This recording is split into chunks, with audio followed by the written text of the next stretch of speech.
el Roddy Book, que es pues un evento que se hace en España. Hay muchos en España, pero ese es un ejemplo.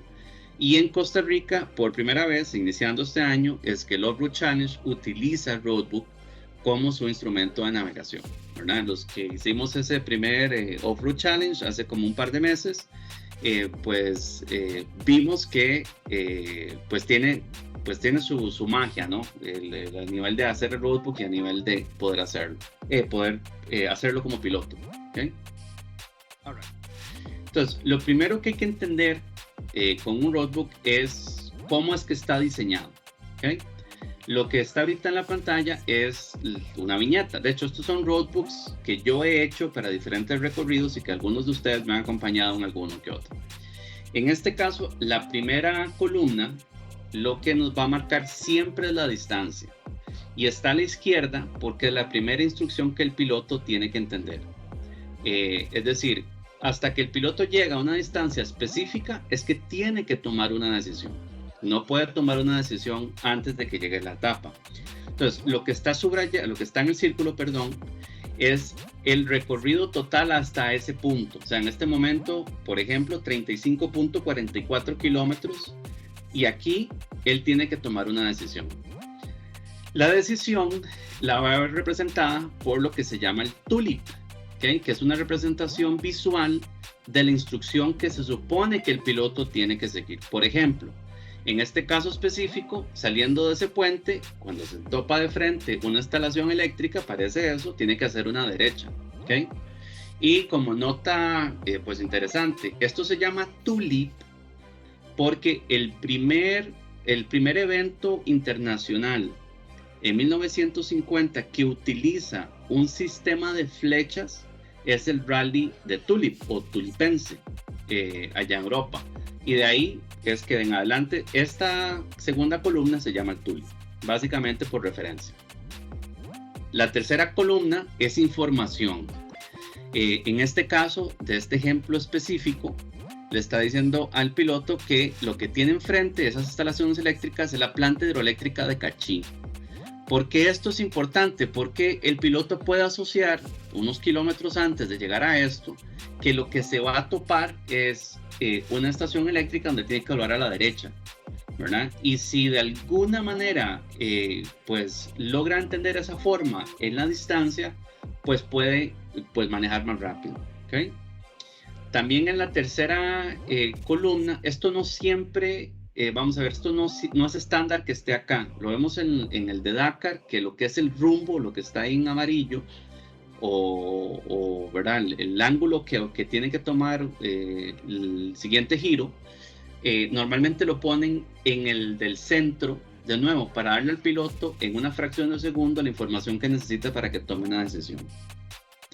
Y finalmente, no todos lo tienen, yo sí lo uso cada vez que hago un roadbook, sobre todo para que el piloto, en caso de que se pierda como última opción, pueda utilizar las coordenadas geográficas de longitud y latitud para ubicarse en el mapa, si tiene un mapa fuera de línea, y salir de una situación. El conjunto de todo esto, o sea, toda esa línea, por decirlo así, se llama una viñeta. Y nosotros, a pesar de que la información interpretamos por partes, es el conjunto el que nos dice qué es lo que tenemos que hacer. Ahora, estas viñetas están numeradas. En este caso, en el círculo en verde que dice la 52, esta es la viñeta 52. Y eso es muy importante porque si algún día necesitamos, que siempre nos vamos a tener que hacer referencia a dónde estamos, hablamos del número de viñeta o hablamos del kilómetro. ¿Okay? All right. Entonces, el roadbook, ¿verdad? La manera de utilizarlo es a través del entendimiento de la viñeta. ¿Okay? Entonces ya vemos que la viñeta, ¿verdad? Lo que nos va a decir es en qué distancia nos encontramos y qué tengo que hacer yo, o sea, cuál es mi valoración con respecto a la indicación que la organización me está comunicando, cómo interpreto eso y a partir de eso, qué tipo de acciones necesito tomar. La otra parte es que el roadbook siempre se lee de arriba a abajo y de izquierda a derecha. ¿Okay? Es nuestra manera natural de leer, ¿verdad? Y por eso es que muchas veces información se agrupa entre las primeras dos columnas para que le sea al piloto que ya está muy familiarizado con el uso de un roadbook, el poder tomar una decisión e interpretar qué es lo que viene. Entonces, aquí yo espero contestar sobre todo, yo entiendo que a veces el roadbook genera un poco de apatía o alergia, ¿verdad? Porque es una manera diferente, no necesariamente tan familiar para nosotros como lo que es seguir un GPS a la hora que estamos navegando, y muchísimo menos si lo estamos haciendo en un terreno destapado o en off-road, ¿verdad? Donde ya de por sí leer el terreno y poder tomar una decisión de qué línea voy a trazar, básicamente representa un reto, ¿ok? Pero tal vez aquí quiero llevarlo a la tierra de manera muy sencilla. Lo primero, el roadbook es un instrumento que por excelencia se utiliza en los rallies de alta competitividad. Cualquier persona que quiera, ya sea a nivel amateur o a nivel profesional, entrar en el mundo de los rallies, sí o sí se va a topar con esta herramienta. ¿Por qué la utilizan en los rallies de alta competitividad? Porque además de la velocidad que se mide en esas etapas especiales, como lo que explico del Dakar, le va a poner un reto adicional al piloto, que es su capacidad de navegar lo más preciso, es decir, lo más apegado al recorrido trazado por la organización. Entonces tiene que demostrar conocimiento y experiencia, ¿okay? Eso es una cosa que hace pues en rallies competitivos, de preferencia el uso del roadbook. Segundo, el roadbook permite organizar un recorrido particular. ¿Qué quiere decir esto? Para los que hacemos roadbooks, para los que trazamos rutas, para los que hacemos todas estas cosas, es también una manera en la que organizamos kilometraje, puntos de control, le podemos describir condiciones del terreno, ¿verdad? Con símbolos, y ahorita vamos a ver nomenclatura, para que la persona que lo vaya a hacer pueda orientarse. Eso es una manera que lo permite. Otra razón es que el roadbook es un instrumento confiable. Que hay que entender que el roadbook puede haber digital, puede haber de papel, y hay otros equipos especiales que luego vamos a ver que también nos ayudan. Pero lo más importante es que el roadbook usa pocas referencias, ¿verdad? El rumbo, una representación visual bastante somera, los kilómetros para indicarle algo al piloto, ¿ok? Y sabemos que lo que son, pues, con conexiones digitales, pues muchas veces en zonas digitales, en zonas alejadas no van a funcionar, ¿ok? Y finalmente, como les decía, el roadbook utiliza un lenguaje estandarizado y universal, de manera que cualquiera lo puede entender. Si yo entiendo cómo funciona un roadbook en Costa Rica, yo me puedo ir a España, me puedo ir a Australia, me van a dar un roadbook y yo lo voy a poder leer sin ningún problema, ¿ok? ¿Hasta el momento alguna duda? A ver, seguimos. Pero para usar un roadbook, obviamente de nada nos sirve si no lo tenemos complementado con lo que nosotros ocupamos para poder, pues, usarlo durante el pilotaje, ¿no? Entonces, lo que estoy presentando acá es un diagrama de dispositivos clásicos, es decir, cualquier estoy enfocado en motocicletas. Ahorita no estoy hablando de carros, ni de camas, de camiones, ni nada de esas cosas, ¿ok? Todos comparten la misma estructura, aunque los instrumentos son un poco diferentes. Entonces, ok, pensando en qué necesito para poder utilizar un roadbook, ¿ok? Lo primero que necesito es algo que me mida los kilómetros, ¿de acuerdo? Eso se llama el TripMaster, ¿ok? ¿Por qué no puedo usar el de los kilómetros de la motocicleta, por ejemplo? Porque el que me mide los trips de la motocicleta, ese no lo puedo devolver. Y ahorita voy a explicar por qué eso es importante. La segunda cosa que necesito es una brújula. Es decir, cuando yo veo un cap o un rumbo en el roadbook, necesito un instrumento muy confiable que me diga cuál es la dirección de giro en la que estoy yendo, ¿okay? El tercero es el porta-roadbook. Si me dan un roadbook de papel, pues puede tener una estructura, puede ser plástica, puede ser de metal, puede ser, normalmente son electrónicos, pero no electrónicos a nivel de tableta, sino una caja que electrónicamente la controlo por un mando Bluetooth, o puede ser con cable, en donde meto el rollo de papel oficial de la organización, ¿verdad? Para poder llevarlo y a una altura en que me permite, pues, manejar y irlo viendo, ¿ok? Y finalmente, mandos de control. O sea, el mandos de control quiere decir, por ejemplo, yo puedo tener y existen, y se usan mucho, los porta roadbook que son manuales. ¿Qué quiere decir eso? Estos se pueden hacer hasta de cajas de Tupperware. ¿Ok? Entonces yo con la mano le doy vuelta hacia arriba o hacia abajo a unos gears que tiene la cajita para poder correr, avanzar o retroceder el roadbook a la manera que lo ocupo. Ahora, de manera un poco más oficial se utilizan mandos, ya sea con conexión con cable o de manera inalámbrica como Bluetooth para poder controlar esa caja. ¿Okay?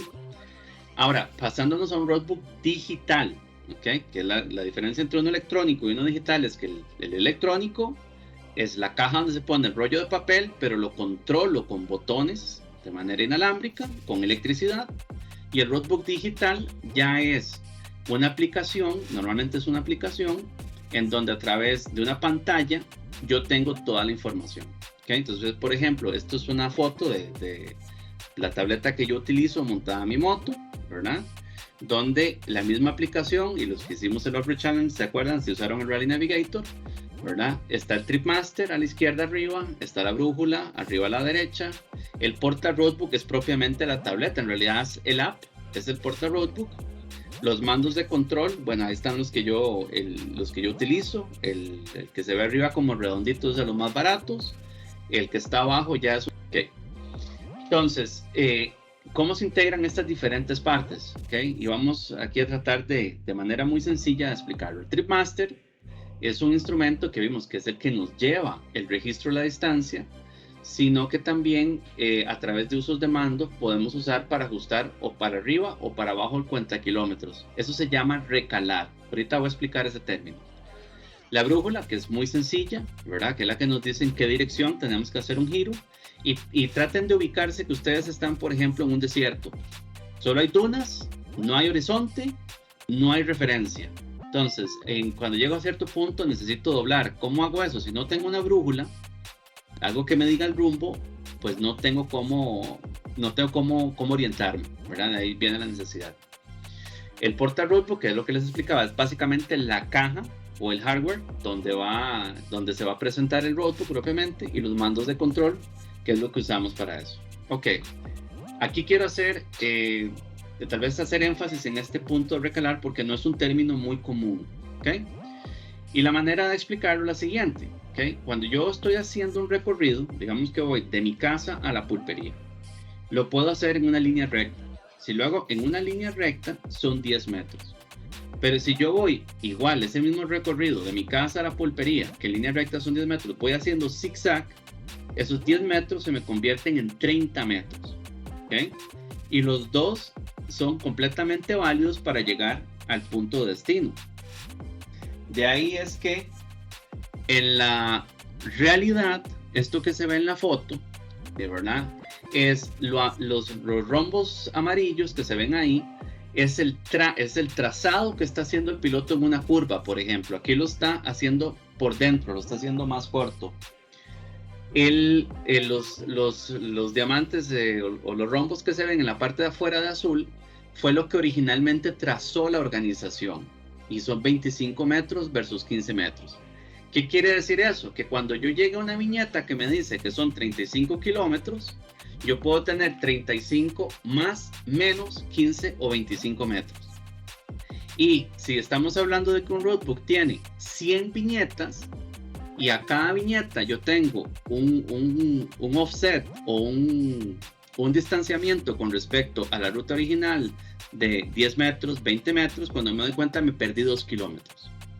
Y con esos 2 kilómetros, pues no puedo guiarme con un roadbook. ¿Okay?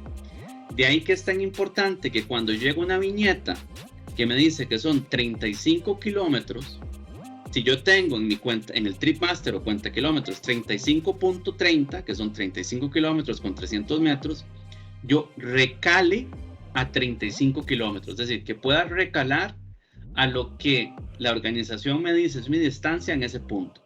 No sé si esto queda claro.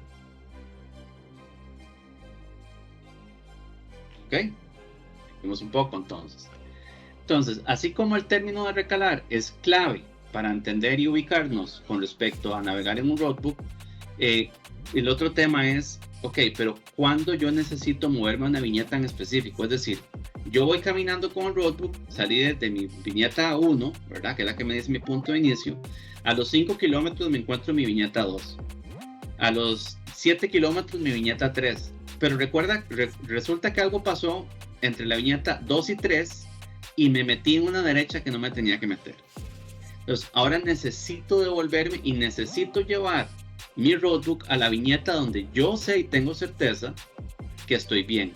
¿Okay? De ahí entonces vamos a ver los diferentes escenarios en donde yo necesito devolverme en una viñeta. Uno, estamos perdidos, que es el escenario que acabo de hacer. Entonces necesito regresar a un punto confirmado. Es decir, necesito volver a mi viñeta 1 o a mi viñeta 2, en el ejemplo que di, para tener una lectura correcta a partir de ese punto. Otro escenario es que necesito salir de una ruta temporalmente. ¿Okay? ¿Por qué necesito salir? Bueno, aquí hay varios. Uno, dar ayuda por causa de un accidente. Resulta que alguien pues tuvo un accidente, entonces yo voy a irme con la moto, voy a dar pues, servicios de ayuda al rescate o voy a recoger cosas y tal, y todo eso me va a mover el cuenta kilómetros o me va a potencialmente mover la viñeta. Por condiciones climatológicas, resulta que había una ruta y hay un trayecto que la organización decide cancelar porque pues un río se llevó un puente, a nivel de ejemplo. Entonces, ahora la organización le va a decir, entonces, te van a dar el trazo nuevo y te van a decir, váyase a la viñeta número X o al kilómetro número Y, en donde reinicia o de ahí sale el recorrido nuevamente. ¿Okay? Que es un poco también el tema de cambio de ruta por parte de la organización, que eso es bastante común, gente. La otra es porque resulta, por ejemplo, en los eventos, sobre todo que son muy largos, recreativos, que son a veces 350, 500 kilómetros por día, hay un máximo de hora en el día para llegar al punto de destino. ¿Okay? Entonces, si un piloto a las 3 de la tarde ve que solo lleva 100, que le faltan 200, y la hora para llegar al punto de destino es a las 6 de la tarde, no hay manera que lo vaya a hacer. Entonces, él decide salirse, buscar carretera, hacer un tramo de la ruta, ya no la oficial, sino por carretera, y luego reengancharse en otra parte para poder cumplir el horario permitido. ¿Okay? Eso es otro escenario en donde pues uno ocupa salirse de la ruta temporalmente.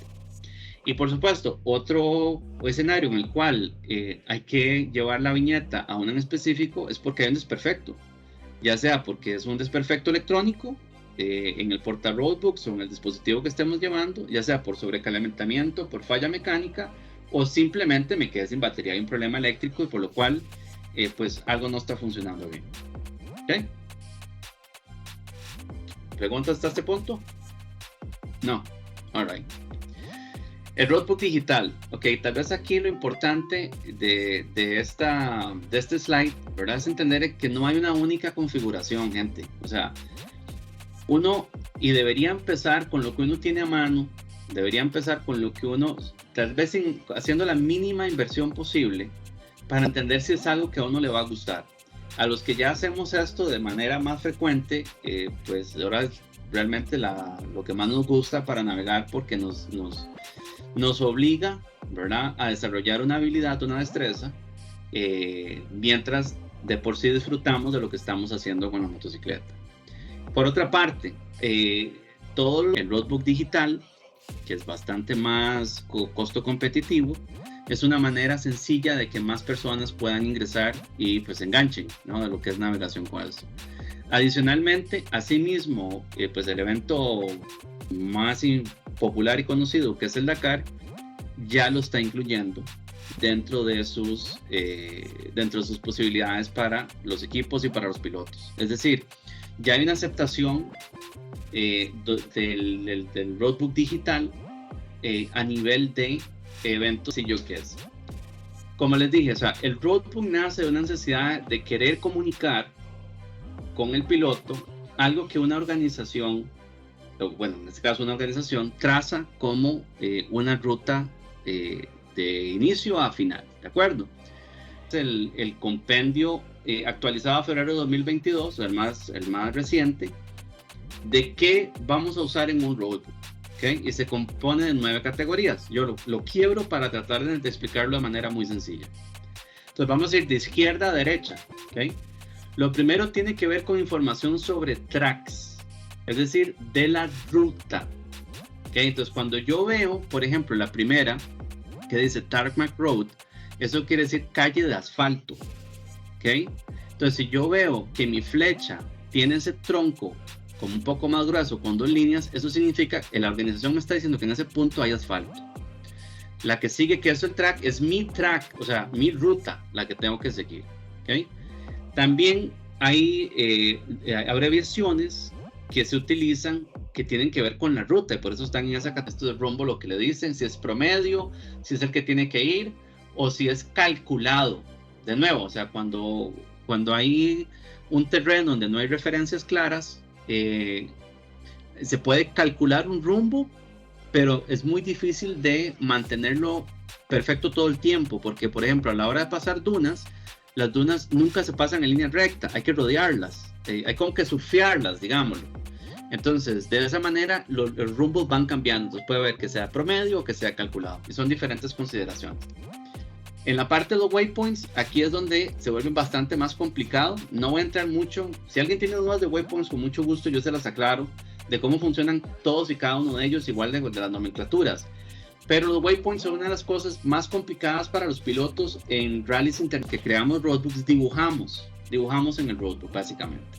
Entonces, ponemos referencias de cómo está el terreno, de inclinaciones, de qué tipo de cosas se puede encontrar el piloto, puede pasar. Y finalmente a la derecha, las abreviaciones, lo que le quieren decir al piloto son instrucciones, una derecha, una izquierda, si es un camino menos visible o más visible, si tiene que salir de ruta. Yo particularmente utilizo mucho, por ejemplo, este QT del briefing propiamente que genera la organización, ¿verdad? Donde ellos pues ya tradujeron al español todo esto, pero es bastante fácil de entender y de todas maneras son los más utilizados. Lo que les quiero enseñar aquí es esto, a la derecha. Yo aquí, este es un roadbook que hicimos, los que me acompañaron cuando hicimos el recorrido de Volcán 360. Yo en el kilómetro 9576 marqué un peligro nivel 2, donde le estoy poniendo al piloto que vaya despacio. Hay un puente y tiene un hueco y por ahí tiene que pasar. Y aquí le estoy poniendo en descripción puentes sin barandas y con huecos. Entonces le pedí a Gustavo que viniera con la cámara y documentara el tamaño que tiene ese hueco en el puente. Entonces vean que es un puente sin barandas, que es lo que estoy poniendo acá. Le estoy marcando un hueco y de hecho tiene 2 huecos, pero bueno, y en este hueco, para los que pasamos por ahí se acuerdan, perfectamente cabe la llanta adelante de la moto. Es decir, no entender que esto, lo que nos íbamos a encontrar en ese punto, fácilmente pudo haber generado un accidente fatal para algunos de los participantes. De hecho, estoy yo señalando pues el hueco, ¿no? Eso es a nivel de pues dar un ejemplo. ¿Okay? Ahora vamos a pasar a las partes más importantes, que es propiamente utilizar un roadbook. Lo primero, o sea, la velocidad viene con el tiempo y la práctica. Es lo primero que uno tiene que entender cuando está aprendiendo algo y sobre todo en este caso que estamos encima de una motocicleta, que estamos en un terreno que cambia todo el tiempo y que tiene sus peligros. ¿Okay? Lo segundo, ¿okay? Revise y pruebe los dispositivos. Nunca salgan a hacer un evento de roadbook sin asegurarse que su celular, que la aplicación, que la montura donde va eso, el soporte, está correctamente, funciona bien. ¿Okay? Lo tercero, navegar es una habilidad que se desarrolla. Solo los pilotos profesionales que única y exclusivamente dentro de sus responsabilidades de pilotos se entrenan básicamente todos los días, pueden navegar a 150 kilómetros por hora. El resto de nosotros, los mortales, vamos aprendiendo conforme vamos cada vez utilizando roadbooks. Otro tema importante a la hora de iniciar es, está bien equivocarse, ¿ok? Y ahí le pongo, si fuera tan sencillo no sería tan divertido. Es normal que cometamos errores, es normal que tengamos que devolvernos, es normal que nos frustremos. Bueno, forma parte de ese aprendizaje. ¿Okay? Aquí algo que me parece muy importante, que tiene que ver con, voy a salir un roadbook, decidí utilizar uno, ¿qué es lo primero que yo tengo que asegurarme antes de salir? Primero, que los dispositivos estén funcionando correctamente, que tengo el roadbook cargado, que tengo la ubicación y sentido de la dirección completamente confirmado. Por ahí alguien se acuerda de una anécdota que cuando Marcelo nos dio el roadbook de práctica, ¿verdad? Había que salir de manera que el toro, el buey, ¿verdad? Porque era un monumento boyero, estuviera a mano derecha. Bueno, si alguien hubiera salido en otro punto del parque, pues hubiera perdido bastante bien. ¿Okay? Y el cuenta kilómetros en cero. ¿Okay? Estas son cosas básicas. Gente, yo sé que tal vez uno dirá, pero sí, que simple se ve esto. No, pero es que uno tiene que hacerlo. Porque si algo de esto le falla a uno antes de salir o en el momento que va a salir, tiene que parar la moto, tiene que resolver el problema, y si es un evento donde de alguna manera es competitivo, pues ya perdió tiempo de salida. ¿Okay? De nuevo, todo esto que están viendo acá ya son roadblocks que yo hago propiamente, por eso están con español, tienen las coordenadas de Costa Rica y tal.